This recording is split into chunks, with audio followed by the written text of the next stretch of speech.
નમસ્કાર નમસ્કાર નમસ્કાર મારા વાલા વિદ્યાર્થી ભાઈ બહેનો, હું કનુભાઈ ગુરુજી આપ સૌનું હાર્દિક સ્વાગત કરું છું. વિદ્યાર્થી મિત્રો, આજે આપણે સ્વાધ્યાય 4.2 નો દાખલા નંબર 3 અને 4 શીખીશું. બે એવી સંખ્યાઓ શોધો કે જેમનો સરવાળો 27 અને ગુણાકાર 182 હોય. હવે આની અંદર સૌપ્રથમ આપણે સમીકરણ બનાવવું પડશે અને સમીકરણ બનાવતા આપણને આવડવું જોઈએ. એની અંદર જે પણ આ બે શરતો આપેલી છે એનો ઉપયોગ કરીને પહેલાં આપણે સમીકરણ બનાવીશું. હવે આની અંદર એવું કહ્યું છે કે બે એવી સંખ્યાઓ શોધો કે જેમનો સરવાળો 27 અને ગુણાકાર 182 હોય. બે સંખ્યાઓનો સરવાળો 27 છે. કોઈ પણ એક સંખ્યા આપણે ધારવી પડશે. તો અહીંયા આપણે પહેલી સંખ્યા છે x ધારી લઈએ. હવે આ શરતનો ઉપયોગ કરીએ. પહેલી સંખ્યા વત્તા બીજી સંખ્યા બરાબર 27. હવે પહેલી સંખ્યા છે જે આપણે x ધારી છે તો એની જગ્યાએ x લખી દઈએ અને આ જે પ્લસ x છે બરાબરની જમણી બાજુ જશે એટલે માઇનસ x થશે. તો બીજી સંખ્યા આપણને કેટલી મળશે? 27 માઇનસ x મળશે. હવે આનો ઉપયોગ કરી અને આપણે સમીકરણ બનાવવાનું છે.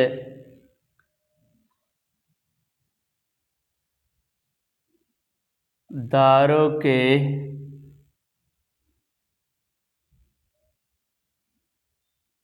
પહેલી સંખ્યા બરાબર x અને બીજી સંખ્યા બરાબર 27 માઇનસ x બરાબર છે. આ પહેલી શરતનો ઉપયોગ કરીને આ બંને સંખ્યાઓ આપણે ધારી. પહેલી સંખ્યા x અને બીજી સંખ્યા 27 માઇનસ x. આ સરવાળાનો ઉપયોગ થઈ ગયો. હવે આ બંને સંખ્યાઓનો ગુણાકાર 182 છે એનો ઉપયોગ કરીએ.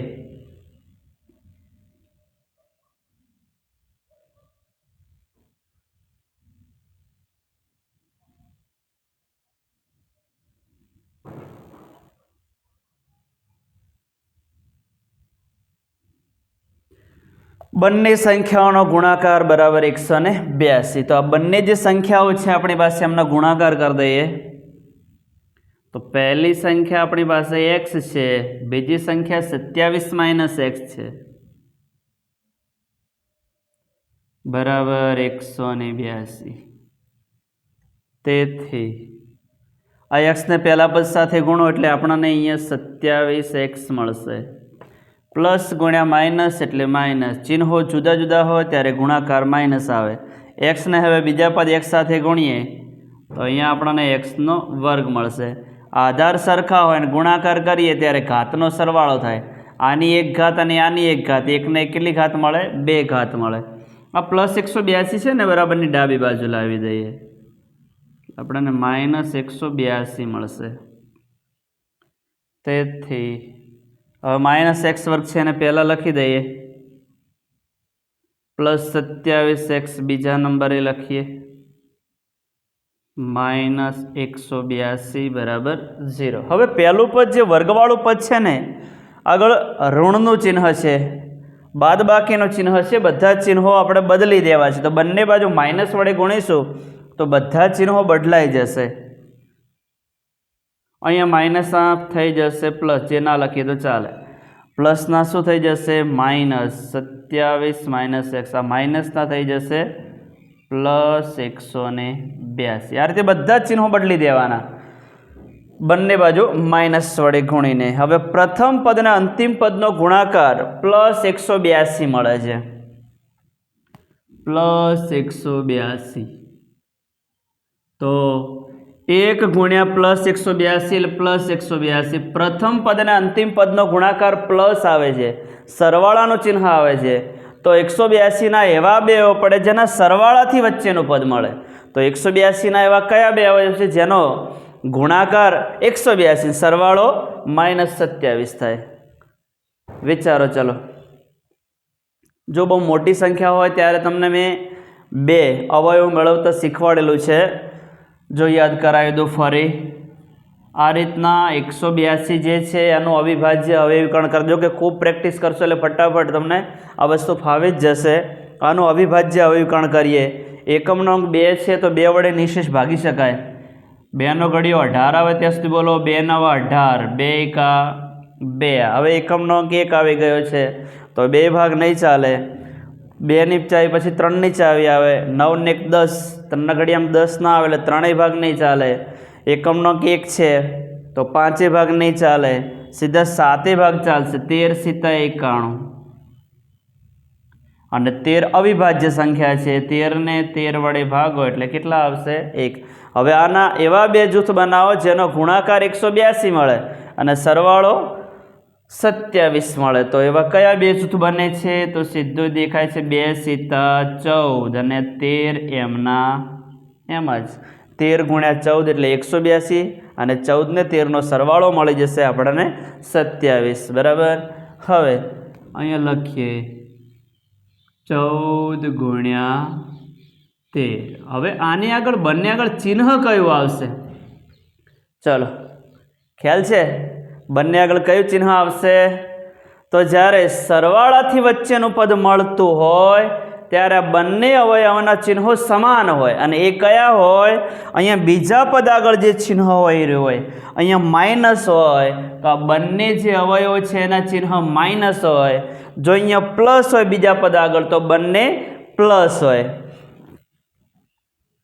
તેથી x વર્ગ -14 પાછળ x લગાવીએ,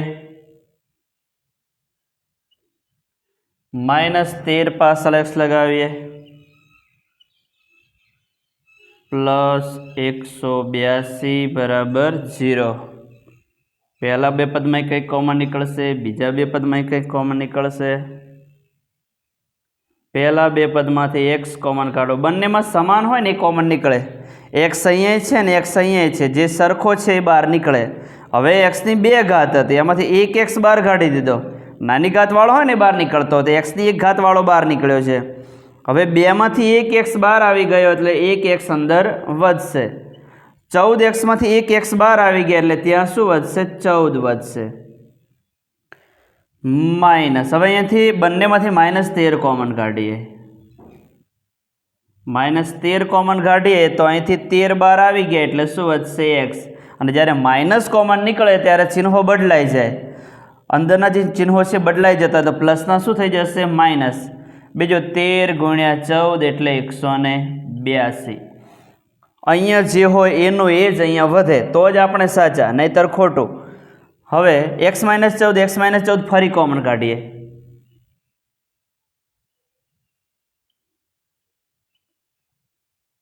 x -14 કોમન નીકળે તો અહીંયા x વધશે, અહીંયા વધશે -13 બરાબર 0। હવે આ બંને જે અવયવો છે એને 0 સાથે સરખાવી દઈએ, તેથી x -14 બરાબર 0 અથવા x -13 બરાબર 0। તેથી આ -14 જમણી બાજુ જશે તો +14 થશે। હવે જો અહીંયા આનું કામ પહેલું પૂરું કરીએ, x બરાબર 14, જો આપણને પહેલી સંખ્યા 14 મળે છે તો બીજી કેટલી હોય? અહીંયા 27 માંથી 14 બાદ કરીએ એટલે તો અહીંયા પહેલા લખીએ, તેથી પહેલી સંખ્યા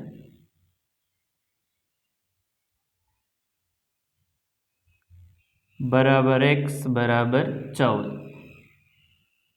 તો અહીંયા આપણને પહેલી સંખ્યા છે 14 મળે, ત્યારે બીજી સંખ્યા કેટલી મળે?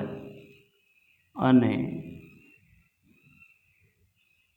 બીજી સંખ્યા બરાબર 2, અહીંયા 27 - x આપણે ધારેલા હતા તો અહીંયા લખીએ 27 - x, જે જગ્યાએ x છે ત્યાં 14 મૂકી દો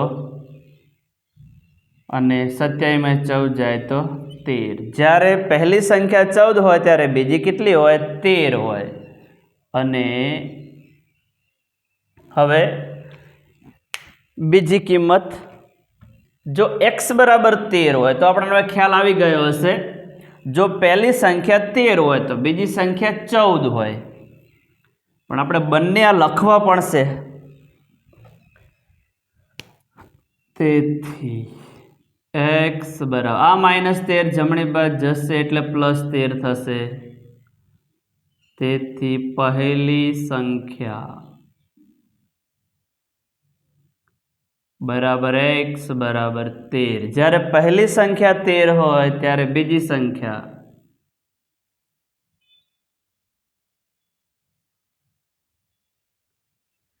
સંખ્યા ધારીથી લખી દો 27 - x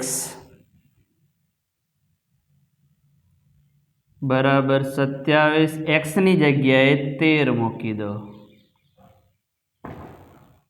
તો બીજી સંખ્યા આપણને મળી જશે 14. બંને જવાબ સાચા છે. જ્યારે x બરાબર 14 હોય પહેલી સંખ્યા 14 હોય ત્યારે બીજી સંખ્યા 13, પહેલી સંખ્યા 13 હોય ત્યારે બીજી સંખ્યા 14.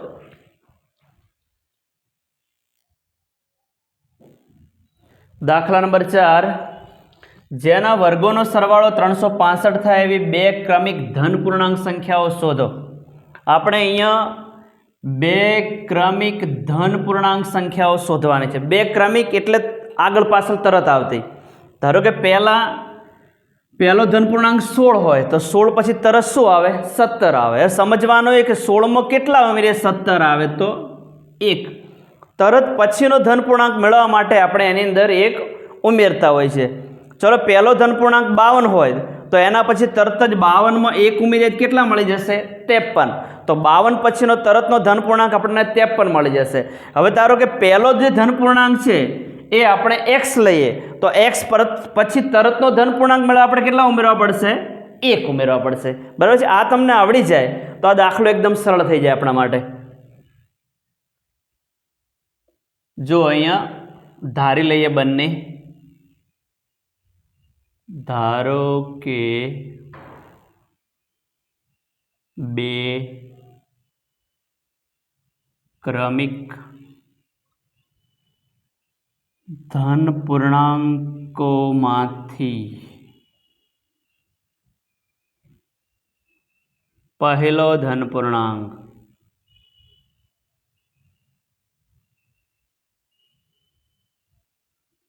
બરાબર x અને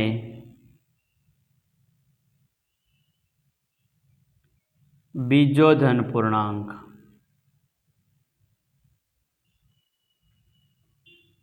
બરાબર તરત પછીનો ધન પૂર્ણાંક મેળવવા માટે આપણે x માં કેટલા ઉમેરીશું? 1. તો બીજો ધન પૂર્ણાંક આપણને મળશે x + 1. હવે પહેલી શરત, આ જે બંને ધન પૂર્ણાંક છે ને એના વર્ગોનો સરવાળો 365 છે. એનો ઉપયોગ કરીએ.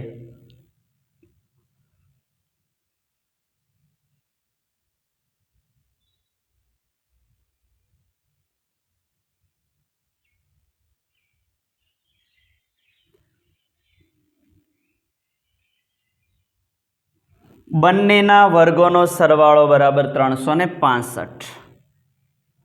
તો પહેલા ધન પૂર્ણાંકનો વર્ગ આવશે x2, બીજા ધન પૂર્ણાંકનો વર્ગ આવશે x + 1 કૌંસની બહાર વર્ગ બરાબર 365. હવે આનું સાદું રૂપ આપીએ એટલે આપણને જવાબ મળશે x2 આ રીતે લખી દઈએ. હવે જો અહીંયા x + 1 આ દ્વિપદીનો વર્ગ છે ને દ્વિપદીના વર્ગનો નિત્યસમ આપણે જાણીએ છીએ a + b કૌંસની બહાર વર્ગ બરાબર a² + 2ab + b નો વર્ગ. એ નિત્યસમનો આપણે અહીંયા ઉપયોગ કરીશું.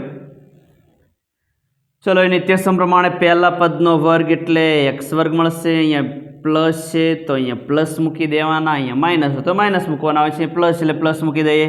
હવે પહેલા અને બીજા પદનો ગુણાકાર કરીને એના બમણા કરવાના. અહીંયા 2ab છે તો x × 1 એટલે x અને એના બમણા એટલે અહીંયા થશે 2x અને 1નો વર્ગ આવશે 1 જ. બીજું સાથે સાથે કામ કરીએ. 365 છે અને બરાબરની ડાબી બાજુ લાવી દઈએ તો એ -365 થઈ જશે બરાબર 0. તેથી 1x² ને 1x² આપણને મળી જશે 2x². 2x એમને એમ લખી દઈએ. 365માંથી 1 બાદ કરીએ તો આપણને મળી જશે 364. બીજું ચિહ્ન શું આવશે? તો 365 એ મોટા છે એટલે ચિહ્ન માઇનસનું છે, મોટા આવશે. અહીંયા પ્લસ છે, અહીંયા માઇનસ છે. ચિહ્નો જુદા જુદા હતા એટલે આપણે અહીંયા આ બંનેની બાદ બાકી કરી 365 ગયા 364 વધ્યા, 365 મોટા છે એ માઇનસ, એટલે જવાબ શું આવશે? માઇનસ આવશે. હવે 2 એકા 2, 2 એકા 2 અને એકમ નંગ 4 છે, એટલે 3 પદને 2 વડે ભાગી શકાય. તો આપણે બંને બાજુ 2 વડે ભાગી અને આનું થોડું સરળ સ્વરૂપ આપીએ. પહેલા પદ 2x વર્ગને 2 વડે ભાગી દઈએ, અહીંયા 2x ને 2 વડે ભાગી દઈએ, માઇનસ 364 ને 2 વડે ભાગી દઈએ, અહીંયા 2 2 ઉડી જશે, અહીંયા 2 2 ઉડી જશે, અને આને તમે 2 વડે ભાગો એટલે 2 એકા 2, 2 ને 1 3, 2 8 16, 2 દુ 4, 364 ને 2 વડે ભાગો એટલે 182 આવશે. તેથી x વર્ગ વત્તા x માઇનસ 182 બરાબર 0. હવે અહીંયા પ્રથમ પદ અને અંતિમ પદનો ગુણાકાર કરવાનો છે. પ્લસ ગુણ્યા માઇનસ એટલે માઇનસ, તો અહીંયા ગુણાકાર આપણને મળી જશે માઇનસ 182. હવે પ્રથમ પદ અને અંતિમ પદનો ગુણાકાર માઇનસ 182 આવ્યો છે. અહીંયા ચિહ્ન બાદબાકીનું આવ્યું છે. બાદબાકીનું ચિહ્ન આવ્યું હોવાથી 182ના એવા બે આવવા પડે છે, એની બાદબાકીથી વચ્ચેનું પદ મળે. જો અહીંયા બાદબાકીનું ચિહ્ન આવતું હોય તો બાદબાકીથી વચ્ચેનું પદ મળે, સરવાળાનું ચિહ્ન આવતું હોય તો સરવાળાથી વચ્ચેનું પદ મળે. અહીંયા બાદબાકી છે એટલે 182ના એવા બે પાડો જેની બાદબાકી +1 મળે. કેટલી મળે? +1 મળે. આગલા દાખલાની અંદર 182નું અવિભાજ્ય અવકલન કર્યું છે, પણ ફરી જોઈ લો એકવાર. એકમ નંગ 2 છે, 2 વડે નિશેષ ભાગી શકાય. 2 9 18, 2 એકા 2, 91 ને 7 વડે ભાગો તો 13 સીતા 91, અને 13 અવિભાજ્ય છે એટલે 13 એકા 13.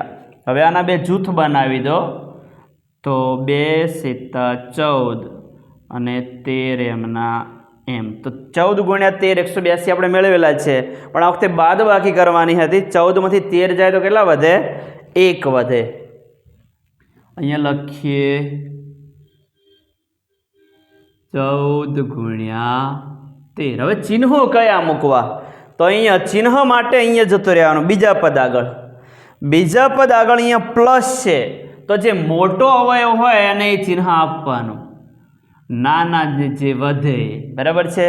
14 અને 13 માંથી મોટા 14 હતા, તો બીજા પદ આગળ જે ચિહ્ન હોય મોટા અવયવને આપવાનું, અને બાકીનું પદ જે છે એને બાકીનું ચિહ્ન આપી દેવાનું. અહીંયા પ્લસ પ્લસ આપે, માઇનસ માઇનસ આપી દીધા છે.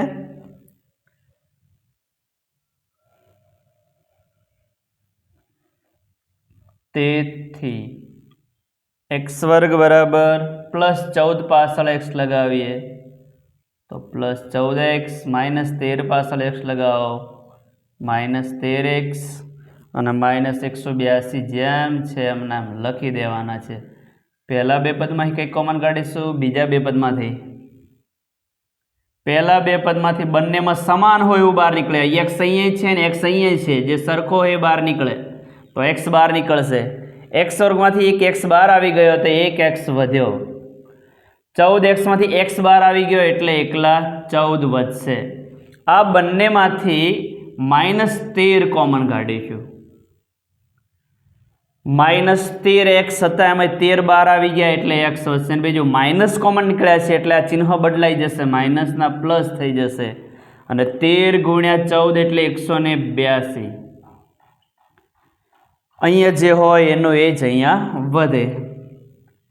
હવે x +14 કોમન કાઢીએ. અહીંયા માઇનસ આગળ x +14 છે, માઇનસ પછી પણ x +14 છે, એટલે x +14 કોમન નીકળે. x +14 કોમન કાઢતા અહીંયા શું વધે છે? x વધશે. અને અહીંથી x +14 કોમન કાઢીએ એટલે -13 વધશે. x +14 અહીંયા બહાર આવી ગયા એટલે -13 વધ્યા, બરાબર 0. તેથી x +14 બરાબર 0 અથવા x -13 બરાબર 0.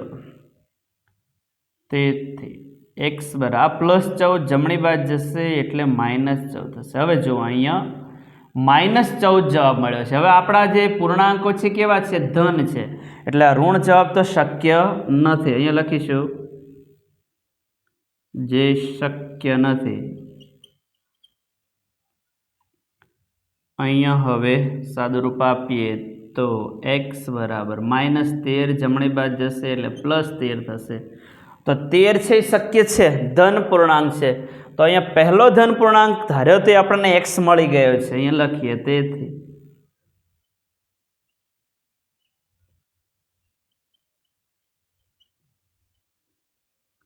પહેલો ધન પૂર્ણાંક જે છે એ આપણને 13 મળી ગયો. 13 પછી શું આવે? 14. તો આના પછીનો ધન પૂર્ણાંક શું હશે? 14 હશે. બરાબર છે. પહેલો ધન પૂર્ણાંક x બરાબર 13 અને બીજો ધન પૂર્ણાંક બરાબર આપણે ધાર્યો તો x + 1 x + 1 જે જગ્યાએ x છે ત્યાં 13 મૂકી દઈએ તો 13 + 1 13 ને 1 14. બરાબર છે. તો વિદ્યાર્થી મિત્રો સરળતાથી આ દાખલો આ રીતે ગણી શકાય. વિદ્યાર્થી મિત્રો હજુ તમે મારી ચેનલને સબસ્ક્રાઇબ ના કરી હોય તો સબસ્ક્રાઇબ કરી દેજો. Thank you very much. ખૂબ ખૂબ ધન્યવાદ. જય મા સરસ્વતી.